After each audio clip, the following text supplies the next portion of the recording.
Bonjour à tous, bienvenue à la conférence Risque UV en milieu professionnel.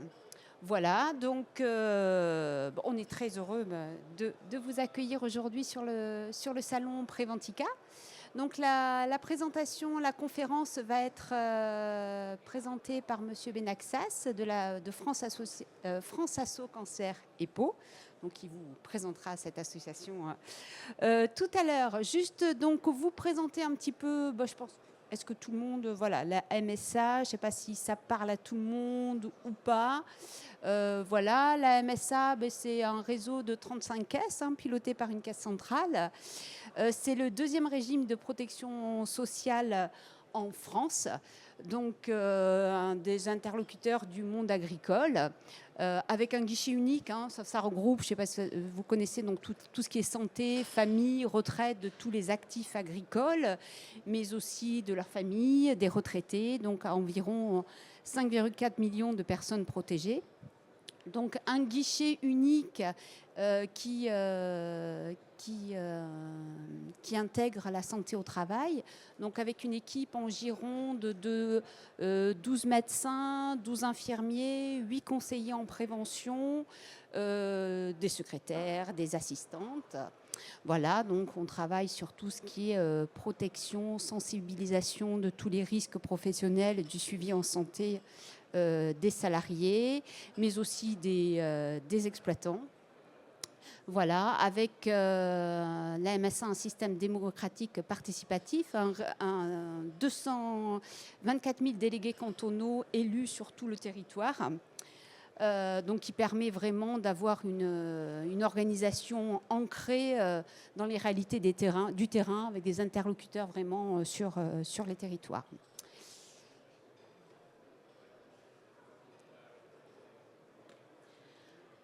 Donc pourquoi aujourd'hui faire un éclairage spécifique sur ce risque solaire parce qu'il y a une forte exposition de tous les métiers agricoles au risque UV, beaucoup de travailleurs en extérieur, avec une exposition prolongée, régulière et chronique donc aux UV, et un facteur de risque majeur pour la santé, souvent sous-estimé. Quand on voit les salariés, c'est vrai que pour eux, le risque solaire, ça ne fait pas partie des risques majeurs de leur métier.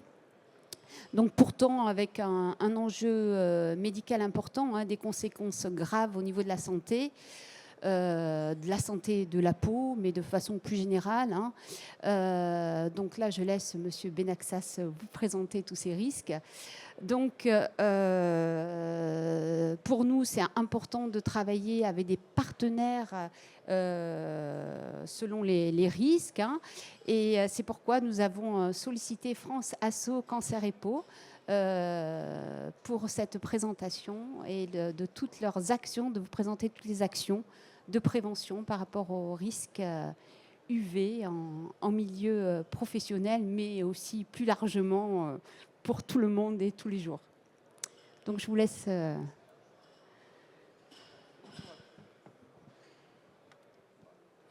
Bonjour à tous. Ravi de vous avoir tous ce matin. Je ne m'attendais pas à avoir autant de monde, donc un grand merci d'être là. Un grand merci d'être là pour cette intervention des risques UV. Et je suis très content parce que depuis ce matin, on parle UV et on ne parle pas de soleil. Je suis ravi, on parle d'UV. Vous allez comprendre tout l'intérêt de cette phrase. Pour atteindre notre objectif, l'intervention devrait durer à peu près 30 minutes. Donc je vous propose de suivre le plan suivant. Je vais présenter l'association très rapidement pour que vous sachiez qui nous sommes. Ensuite, on va faire un petit quiz pour valider un peu les connaissances générales de la salle. Okay. Après, on parlera de la protection UV, parce qu'aujourd'hui, c'est une vraie problématique de santé publique. On ne s'en rend pas compte les uns les autres, mais le nombre de gens qui développent des cancers de la peau, c'est colossal. Vous allez voir les chiffres, c'est à pleurer. Ensuite, on va voir qui est concerné, parce qu'on n'est pas tous égaux, comme disait Coluche, mais en tout cas, à minima, soyons clairs, on est tous concernés. Et puis, je vous développerai les différents cancers qui sont générés par, justement, les UV. Et vous allez voir que ce n'est pas sympathique. Et nous finirons par comment vivre avec tout ça. Parce que c'est merveilleux, on a le soleil tous les jours, on est ravis, il faut en profiter, mais il faut savoir le gérer, le manager. OK ? Allez, qui sommes-nous ? Eh bien, nous sommes une association de bénévoles qui a été créée en 2009, donc ça a déjà un petit passé quand même, qui a été créée par une dame qui a perdu son époux d'un mélanome de l'oreille. C'est fou, hein, juste un mélanome de l'oreille. Et on a créé cette association aussi avec une ponte de la dermatologie en France, qui est à l'IGR, Institut Gustave Roussy, à Villejuif. Pour ceux qui sont infirmiers, le connaissent très bien. Et on a créé cette association avec elle. L'objectif de notre association, c'est d'être un lien entre le corps médical et les patients. Donc, on suit 3 missions. La première, c'est de faire de la prévention. Vous avez peut-être vu cet été, on a fait une grosse campagne UV égale cancer. C'était dans toutes les gares TGV de France et de Navarre. Je ne sais pas, ça, vous l'avez peut-être vu, pas du tout. Dommage. Mais sachez en tout cas qu'on a ces grosses actions-là.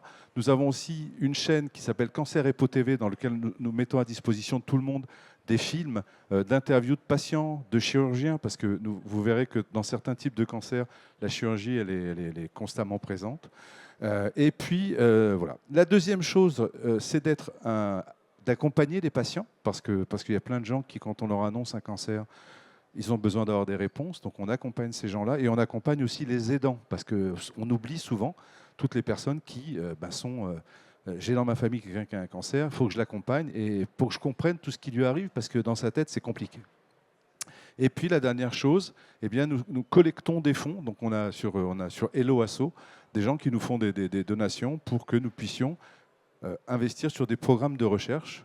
Et en l'occurrence, on a des actions partout en France, dans différents CHU, dans lesquels justement on intervient pour financer ou aider à financer cette recherche qui est très utile.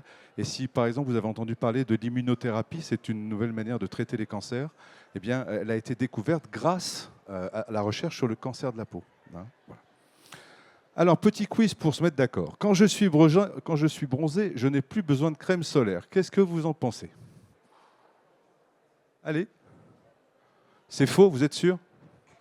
Eh bien, vous avez raison. En effet, c'est faux. C'est pas parce que je suis bronzé. Hein, notre peau, c'est quelque chose qui vit. Donc, c'est pas parce que je suis bronzé que je ne vais pas me reprendre un autre coup de soleil juste derrière. Donc, soyons clairs, il faut toujours être attentif au niveau du UV. Continuons. J'ai le teint mat. Est-ce que j'ai moins besoin de me protéger ? Oui, non ? Faux ? Vous êtes sûr ? D'accord. Pourquoi ?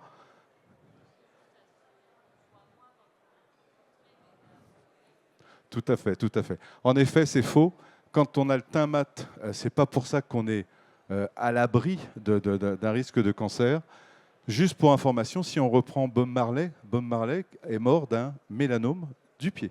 Hein, et c'est quelqu'un qui avait la peau noire quand même. Hein, donc voilà, donc il est important de toujours être attentif au niveau du UV. Toutes les crèmes se valent. Vous dites non, non, c'est-à-dire bravo, c'est merveilleux. En effet, toutes les crèmes ne se valent pas. Vous avez ce qu'on appelle le SPF, hein, Sun Protector Factor. Ce SPF vous permet d'être plus protégé ou pas. Alors nous, on a un petit message très simple. Le SPF, c'est quelque chose qui est mesuré en laboratoire. Il est mesuré avec 9 fois plus de produits que nous mettons nous-mêmes sur le corps. Donc nous encourageons tout le monde à utiliser du 50-50+, et rien d'autre quand on a besoin d'une crème, hein, pour être sûr d'être complètement protégé. Alors, pour bronzer, je dois d'abord prendre un coup de soleil. Oui, non ? Non, oui, non, non, non. Vous dites non, hein. D'accord. En effet, c'est faux. L'idée, c'est de bronzer gentiment, d'accord ? Et en plus, le bronzage dure beaucoup plus longtemps. Okay. Et puis, pour ceux qui ont besoin d'aller vite, vous savez, il y a des gens qui utilisent des cabines UV. Eh ben, nous, on va encourager plutôt de mettre de l'autobronzant, par exemple, plutôt que d'aller se brûler devant des cabines UV. OK. Je peux mettre un bébé au soleil si je le crème. Alors, bébé, c'est 0,3 ans. Hein. Non. Oui. Et là, on va être très clair parce qu'on voit des industriels aujourd'hui qui commercialisent des crèmes pour bébés. C'est quand même déconnant. Donc, on ne met pas de bébé au soleil de 0 à 3 ans. Pourquoi ? Parce que leur peau, elle n'est pas capable de gérer les UV. Accessoirement, les filtres chimiques qu'on utilise dans des crèmes ne sont pas non plus adaptés aux bébés. Donc ça, c'est des gens, enfin, c'est des personnes sur lesquelles on va évidemment pas mettre ses enfants au soleil. On fera aussi attention aux yeux sur les bébés, parce que souvent on voit des gamins, vous savez, dans les poussettes, les gamins ils sont poussés par les parents, les gamins il est juste face au soleil comme ça, et il n'a pas de lunettes. Or le cristallin des enfants jusqu'à 8 ans n'est pas mature non plus. Donc on obtient ce qu'on appelle des mélanomes de l'œil, maladie très répandue chez les pilotes de ligne. Hein, les mélanomes de l'œil, parce qu'ils sont tous les jours face au soleil dans leur cockpit d'avion. Alors, pourquoi on s'intéresse à la protection aujourd'hui? Alors, il faut savoir que le cancer de la peau, il est rentré dans le trio des 3 cancers les plus développés en France, avec le poumon, le sein et le cancer de la peau. Okay, donc, c'est un vrai problème. Si je prends l'évolution du cancer de la peau, c'est 14%. Le cancer du sein, c'est 6% d'évolution. Donc, vous voyez, aujourd'hui, c'est une vraie problématique de santé publique. Les ARS, tout le monde est en train d'essayer de trouver des moyens de convaincre la population de faire attention à ça. Deuxième point, un des cancers de la peau, c'est le mélanome. Le mélanome, c'est un cancer qui a cette fâcheuse tendance à métastaser. Donc ça veut dire quoi? C'est qu'il se développe partout dans l'organisme. Si vous avez un cancer du sein, on va traiter un sein. Si on a un cancer de la peau, on traite où? Vous voyez la complexité de ce type de pathologie. Autre cancer de la peau, le carcinome. Alors on a de la chance, le carcinome, ce n'est pas un cancer qui tue. C'est juste un cancer qui se développe assez lentement. Bon, il y en a un qui est l'épidermoïde. Oui, je vous en prie. Exactement. Le mélanome est un cancer qui métastase. Le carcinome métastase peu ou pas. Il y en a un, c'est l'épidermoïde qui métastase. Mais voilà, c'est un cancer qui se développe lentement. Donc on a le temps de réagir. Pour un mélanome, on n'a pas le temps de réagir. Il faut être très, très, très, très rapide. J'imagine que dans vos têtes, il doit y avoir des questions qui doivent apparaître. N'hésitez pas à me poser des questions pendant que j'avance. Hein, OK ? Et puis, le dernier point, ce qu'on a vu, c'est que la population est à 1000 km de se poser, de se dire, tiens, je peux mourir de ça. Les gens, aujourd'hui, sont... vous savez, il y avait cet été des gamins qui se sont amusés à avoir le plus beau coup de soleil. C'était un jeu, voilà, il fallait se brûler. Enfin, voilà. Donc, c'est complètement délirant. Tout le monde se moque du risque potentiel. Et pourquoi ? Eh bien, parce que peut-être on n'a pas compris l'intérêt de faire les choses. Je vais le développer un peu plus tard. Alors, parlons de la peau, parce que pour comprendre tout ça, il faut comprendre la peau. La peau, c'est le plus grand organe que nous ayons. Il fait à peu près 2 mètres carrés. Ça fait un très joli tapis si on devait nous enlever cette peau. Donc, c'est à peu près 2 mètres carrés. Il y a 500 millions de cellules. Je ne les ai pas comptées, mais c'est un peu le chiffre qu'on avance. Et ces cellules se renouvellent en permanence. Donc, vous le voyez, le renouvellement de ces cellules de peau, quand vous enlevez des vêtements un peu foncés, il y a on a tous des restes dans les fringues, d'accord? Et ça, c'est le renouvellement de la peau. Maintenant, si pendant ce renouvellement cellulaire, donc on va repenser à nos cours de bio quand on était en 3e, par exemple, si pendant ce renouvellement cellulaire, la peau est agressée, soit naturellement par des UV, ou soit artificiellement par d'autres mécanismes qu'on va voir un peu plus tard, eh bien c'est là où on a un risque, c'est d'avoir une cellule qui est mutée. Donc une cellule dans l'organisme mutée, le corps est capable de gérer. Plusieurs cellules mutées, là on devient un bon client au cancer de la peau. Voilà. OK ? Donc voilà ce qu'on veut éviter, c'est ça. Il faut que tout le monde comprenne. C'est ce qu'on veut éviter justement pour éviter d'avoir un cancer qui se développe. Alors dans les UV, il y a plusieurs types d'UV. Il y a les UVA, les UVB. Alors c'est simple, hein, UVB, on pense B pour brûle, c'est ce qui nous file des coups de soleil. Et puis on a les UVA, qui sont des UV qui vont rentrer un peu plus profondément dans la peau et qui cassent les fibres de la peau, ce qui fait qu'on vieillit beaucoup plus vite. Hein, donc voilà les 2 types d'UV. Là, j'ai pris une photo d'un gars j'habite dans le sud de la France, il était en train de ramasser les foins. Donc ça tombait bien pour les messages, je trouvais ça plutôt cool. Et le gars, il est rouge comme une pivoine sur son tracteur. Alors sachez que les UV, ça passe les nuages, ça passe le verre aussi, hein, le verre des buildings. Donc c'est pour ça que maintenant, certains mettent des filtres pour protéger les collaborateurs qui sont derrière les carreaux. Donc ça passe tout ça. Et ces UV sont responsables à 80% des cancers de la peau. Il n'y a pas d'autres facteurs aujourd'hui qui nous conduit à un cancer de la peau. Après, il y a les causes génétiques, donc c'est 20%. C'est pourquoi, quand on consulte un médecin, il vous pose toujours la question, est-ce que dans votre famille, il y a des gens qui ont eu ou non un cancer de la peau? Pourquoi? Parce qu'il y a ces 20% de génétique dont on ne peut malheureusement pas faire grand-chose. Mais 80% des cancers sont dus aux UV. Point. Il n'y a pas d'autre raison. Et ce qu'on veut éviter, c'est la photo que vous voyez en bas. Ça, c'est monstrueux. C'est des coups de soleil. Alors, dans le professionnel, on voit souvent des gens qui portent des casquettes. Alors, il y a quelqu'un qui travaille avec des apprentis, là, je parlais tout à l'heure, des apprentis couvreurs, hein, qui sont sous le cagnard et ne font rien. C'est vrai que ce n'est pas facile de prendre cas du risque d'UV quand on bosse.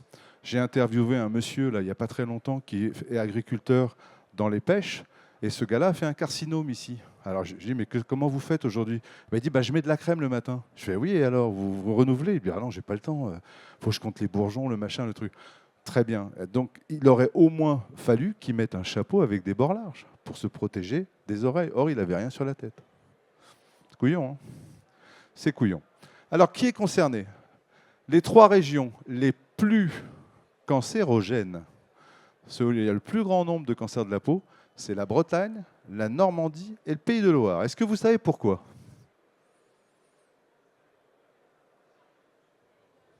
C'est pas gentil ça pour les gens. Alors en effet, ce sont souvent des régions où on a une petite brise agréable, d'accord? Petite brise agréable, des nuages très très hauts, les cirrus, qui font loupe avec les rayons solaires, et les UV en particulier. Et donc dans ces régions-là, eh bien on mange, et on s'en rend même pas compte parce que il fait un peu frescouille. Voilà, on est bien.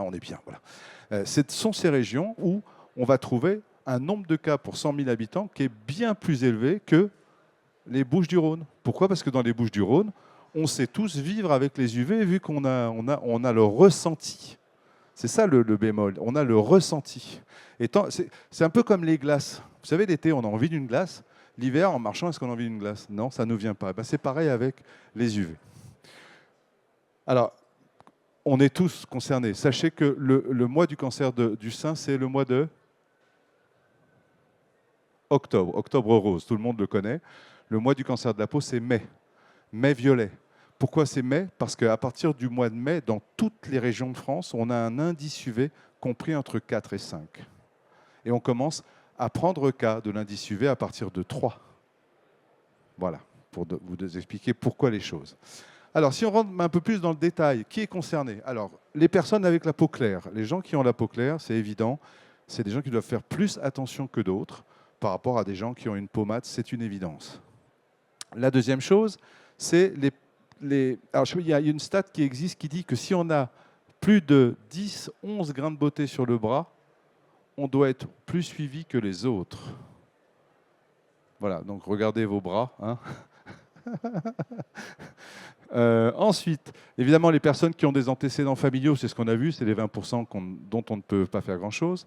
Et puis, il y a 2 autres familles. Vous vous souvenez, je vous disais l'agression de la peau avec les UV, mais les UV aussi artificiels. Que sont les UV artificiels? Eh bien, ce sont les cabines UV. Sachez que 20 minutes dans une cabine UV correspond à une journée sur une plage des Caraïbes sans aucune protection. C'est une augmentation du nombre de cancers de 70%, les cabines UV. C'est interdit dans plein de pays d'Europe. Chez nous, c'est toléré. On est censé faire remplir un consentement éclairé en amont. Consentement éclairé, j'en ai pas vu beaucoup. Et on est censé pas avoir de pub non plus. Or, à Avignon, il y a 3 semaines, il y avait une pub pour une institut de beauté qui mettait en avant ces cabines UV. Voilà. C'est assez fou. Autre point important, les tatouages. Alors, ne me faites pas dire ce que je ne vais pas dire. Vous vous souvenez qu'on a dit que si la peau était agressée au moment du renouvellement cellulaire, il y avait un risque de générer des cellules mutées. Depuis peu, on a retiré des encres qui étaient cancérogènes. Donc les encres de couleur avaient des composants cancérogènes dedans. Aujourd'hui, il semblerait qu'il y ait eu des efforts de fait sur le sujet. Soyons clairs, nous on recommande, si on a vraiment envie de se tatouer, encre noire pour qu'il n'y ait rien d'autre. Parce que les encres noires s'utilisent depuis que la Terre existe, hein, les hommes des cavernes les utilisaient déjà. Voilà, et on n'en meurt pas plus. Mais voilà, évitez tout ce qui est couleur. Alors, maintenant, intéressons-nous au risque. Premier cancer, donc le plus agressif de tous, c'est le mélanome. D'accord? C'est 17 000 cas par an de mélanome. Et encore, je suis sûr qu'il y en a plus que ça. Et c'est 2000 décès par an. C'est pas rien, rapport au nombre de gens qui contractent ce type de cancer.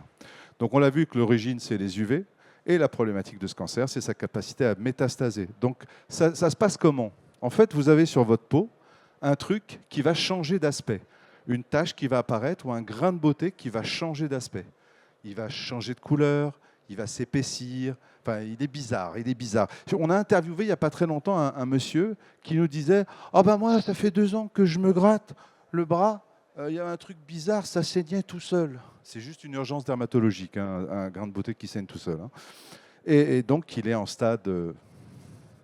voilà, je ne pense pas qu'il passera l'année, me semble-t-il. Mais ça faisait 2 ans qu'il se grattait le truc. Enfin, c'est fou, quoi. Donc ce cancer, ce mélanome, c'est quelque chose qui apparaît sur la peau. C'est une tache qui va changer de couleur. Voilà, c'est ça qui doit vous alerter. J'entends des gens qui disent « Oui, moi, je vais montrer tous les ans mes grains de beauté à mon dermatologue. » Enfin, s'il en trouve un déjà. Okay, non, ça ne sert à rien d'aller montrer ces grains de beauté tous les ans s'il n'y a rien qui a bougé sur votre peau. Sauf si dans votre famille, il y a quelqu'un qui a développé déjà un cancer de la peau, parce qu'il y a cette notion de génétique. Mais ça ne sert à rien d'aller montrer ces grains de beauté s'il n'y a rien qui a bougé. Et c'est un truc quand même formidable, c'est un petit jeu qu'on peut faire avec son mari. Enfin, quand on est célibataire, c'est un peu plus emmerdant, mais de se regarder, tiens, ouais, bon, il n'y a rien qui a bougé, on est peinard et tout va bien. Hein, voilà. Le traitement du mélanome, c'est très simple. Si il est pris à temps, c'est 2 points de suture. Et vous n'en entendez plus parler jamais. Voilà. S'il n'est pas pris à temps, bah c'est plus que 2 points de suture. Le carcinome. Alors le carcinome, on a mis un chiffre ici, 140 000 cas par an. Il y a certaines études qui montrent qu'il y a plus de 250 000 cas par an. Donc le carcinome, c'est très très développé. C'est un cancer qui trouve ses origines par les UV et qui touchait avant les personnes de 60 ans et plus. Or, aujourd'hui, nous avons des gens de 30-40 ans qui développent des carcinomes. C'est fou. Pourquoi? Tout simplement parce qu'à l'époque, nos parents, ils bossaient, ils n'avaient pas le temps d'aller à la plage. Aujourd'hui, on a du temps, on passe plus de temps dehors, et donc on prend du soleil. Où on va trouver un carcinome? Toujours sur les zones qui sont photo-exposées en permanence. Donc la tête, c'est vraiment la zone où on va trouver des carcinomes. Et on va en trouver sur les décolletés aussi, ou les arrières de mollets. Ça, c'est les endroits très fréquents où on trouve ce type de cancer. Alors, c'est un cancer qui ne va pas vous emmener, ça c'est sûr, ça ne va pas vous emmener dans un autre monde. Mais en revanche, la problématique de ce cancer, c'est le traitement. C'est un traitement qui est uniquement chirurgical. Et vous voyez les photos qui sont là, qui sont des photos de gens que nous suivons. Si vous avez un développement de carcinome sur le nez, on vous enlève la moitié du nez. Hein. La reconstruction est compliquée. Hein. Bon, ça se reconstruit très bien. Hein. On vous greffe un nez sous votre peau. D'accord, on vous ouvre la peau, on vous met une forme de nez sous votre peau et on attend que ça prenne la forme et après on attrape et on le met là. Non, c'est vraiment pas drôle comme type de truc, mais bon, voilà, faut juste y faire attention et ça se surveille et ça se traite. Mais c'est évidemment un peu traumatisant pour les gens qui en sont victimes. Alors, comment on vit avec tout ça? Parce que c'est bien beau de dire oui, alors les UV, ça nous file des... Oui. Donc, on peut intelligemment et simplement faire face aux UV à titre personnel. Comment? Tout simplement d'éviter déjà de se mettre au soleil entre midi et 16 heures. Okay, c'est quand même un fondamental. Donc, si vous êtes à la plage, nous, on vous encourage à commander une 2e bouteille de rosé, voilà, et de rester à l'ombre et de profiter en fait, du bon moment que vous avez avec vos potes. Mais pas vous foutre entre midi et 16 heures sous les UV où là, ça tape d'une force comme jamais. Autre point, vous adaptez votre tenue. Alors, avant d'attaquer quelque crème que ce soit, déjà au moins utilisez des chapeaux. C'est bête, hein, c'est très à la mode les bobs en ce moment, en plus ça protège les oreilles. Donc voilà, on utilise des équipements tout simples. On utilise des lunettes qui sont CE3 et CE4. D'accord, c'est important, le marquage, hein, c'est véritablement important pour avoir une vraie action d'UV, parce qu'on voit maintenant des lunettes très à la mode où en fait, il n'y a rien, quoi. C'est juste c'est gentil. Et alors, vous avez vu, j'ai mis le parasol. Hein. Pour votre info, j'étais à Bandol en juillet dernier. Il y avait entre 150 et 200 personnes sur la plage. ok, il y avait 6 parasols. Voilà, bon, ben, et il était midi 5. Hein. Voilà, et ces gens-là vont vous dire, dans 6 mois, 1 an, ben, je ne comprends pas, je ne trouve pas de rendez-vous de dermatologue. Voilà, juste qu'on soit bien clair. Et ensuite, on utilisera évidemment des crèmes SPF 50+, qu'on appliquera toutes les 2 heures. Alors pourquoi toutes les 2 heures? Juste que vous le sachiez, c'est que les UV dégradent les filtres chimiques qu'il y a dans les crèmes, et c'est pour ça qu'on doit les renouveler toutes les 2 heures. Moi, j'ai entendu des gens me dire « Ah, mais SPF 50, il faut la mettre toutes les 50 minutes. » Waouh! Donc, c'est toutes les 2 heures. Et pourquoi? Parce que les fils se dégradent. Et nous, on dit quoi? On dit bah, le soir, quand vous allez vous baigner vers 19 heures, ce n'est pas la peine, ou vous allez bosser en fin de journée, le taux d'UV n'est pas important. Est-ce qu'on va mettre des crèmes à ce moment-là? Ça ne sert à rien. Puisque les filtres ne vont pas être dégradés vu qu'il n'y a pas assez d'UV. Vous voyez, c'est juste de comprendre un peu toute la mécanique pour se dire bah, qu'est-ce que je fais. Et dans le professionnel, je pense à tous les gens qui sont dans le monde agricole. Et là, il y avait un monsieur qui était dans le monde de tout ce qui est les gens qui travaillent sur les routes, par exemple. Bah, il y a des sticks aujourd'hui qui sont là, qui sont bien pratiques aussi. Alors au niveau professionnel, regardez, je change. Hein, vous avez vu, là c'est au niveau personnel et là au niveau professionnel. Je le remets au niveau personnel, au niveau professionnel. Je vous le refais encore une fois. Personnel, professionnel. Non mais vous voyez que c'est complètement fou de se dire que c'est simple. Il faut juste faire comprendre aux gens, et c'est ça la grosse problématique de notre asso. Alors on est des bénévoles, mais vous êtes des vecteurs hein, pour pouvoir faire en sorte que les gens comprennent pourquoi ils doivent se protéger. C'est de se dire, c'est simple à suivre, quoi. C'est super simple. Et celui qui aujourd'hui développe un cancer de la peau, c'est qu'il en a foncièrement rien à... Hein? Vous voyez ce que je veux dire? Ouais, je ne le dirai pas, mais je le pense tellement fort. Voilà. Allez, un point important pour vivre avec les UV. Vous avez il existe un truc que j'utilise depuis 1 an et demi, qui s'appelle, c'est un widget. Vous savez, les widgets de téléphone là qu'on télécharge, qu'on a sur nos écrans. Il existe des widgets pour iPhone et des widgets pour Android. Ça vous donne, en lieu et place où vous êtes, le taux d'UV en permanence. Moi, je l'ai sur mon portable. Là, ce matin, quand on est sorti, on était à 2 ou 3, enfin, c'était bidon, il n'y avait rien du tout. Donc, c'est bien parce que ça vous permet de prendre conscience. Donc, vos collaborateurs ou les gens auxquels vous avez envie de faire prendre des décisions intéressantes, eh bien, c'est de mettre ça sur leur téléphone. Comme ça, ils savent quel est le taux d'UV. Et ils adaptent leur travail et leur comportement, en fait, par rapport aux UV. Vous avez ici l'échelle des UV, je disais donc tout à l'heure, on commence à prendre K, d'accord, à faire gaffe à niveau 3. Et évidemment, à partir de 4, vous blindez le dossier, et 5, 6, 7, 8, 9. Hein, voilà.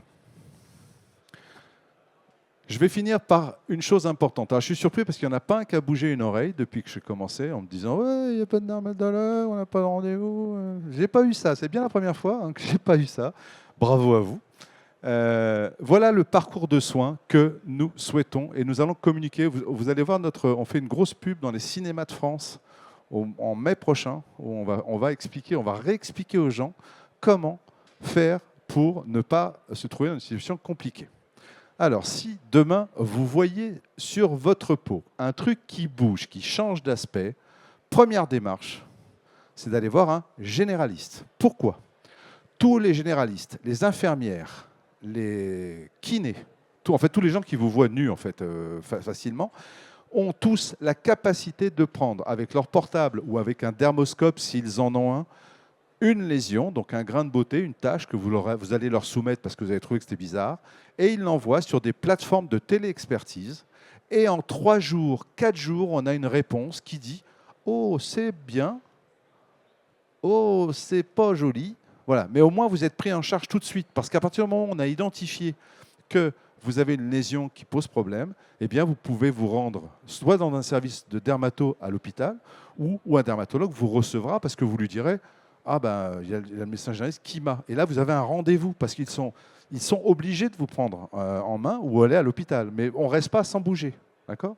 Donc ça, c'est la première chose qu'on encourage. La deuxième chose, il existe aujourd'hui des applications qui sont commercialisées par des pharmaciens, d'accord, qui permettent d'avoir un diagnostic de cancer. Attention, attention. Ces outils de dépistage doivent être CE2B, pas autre chose, d'accord? CE2B montre que c'est un outil de dépistage de cancer. Ok, c'est important. On a des réponses sous 7 à 10 secondes.